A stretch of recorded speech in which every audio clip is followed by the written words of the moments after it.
ত্রয়োদশ জাতীয় সংসদ নির্বাচন ও গণভোট ঘিরে উৎসবমুখর পরিবেশে শেষ হলো ভোট গ্রহণ। বৃহস্পতিবার 12 ফেব্রুয়ারি সকাল 7:30 ভোট শুরু হয়। সকাল থেকেই ভোটাররা দলে দলে কেন্দ্রে উপস্থিত হয়েছেন। এখন পর্যন্ত বড় ধরনের কোনো সহিংসতার খবর পাওয়া যায়নি।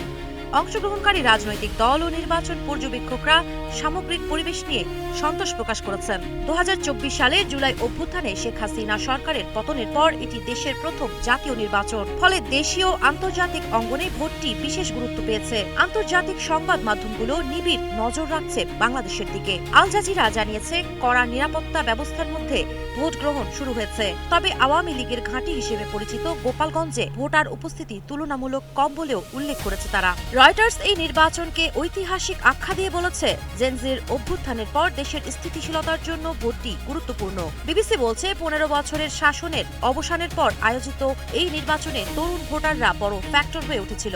একই সুর এনবিসি ও ডয়চে ভেলের প্রতিবেদনে।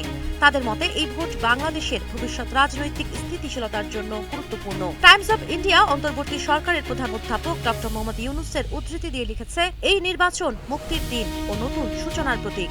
তবে এনডিটিভি জানিয়েছে, ভোট চলাকালে ঢাকায় বিএনপি জামায়াত সমর্থকদের মধ্যে সংঘর্ষের খবর পাওয়া গেছে। তাদের বিশ্লেষণে তারেক রহমানের নেতৃত্বে বিএনপি ফ্রন্ট রানার হিসেবে উঠে এসেছে। সব মিলিয়ে এই নির্বাচন শুধু ক্ষমতার পালাবদল নয়, বরং দেশের গণতান্ত্রিক ভবিষ্যৎ নির্ধারণের এক গুরুত্বপূর্ণ মুহূর্ত।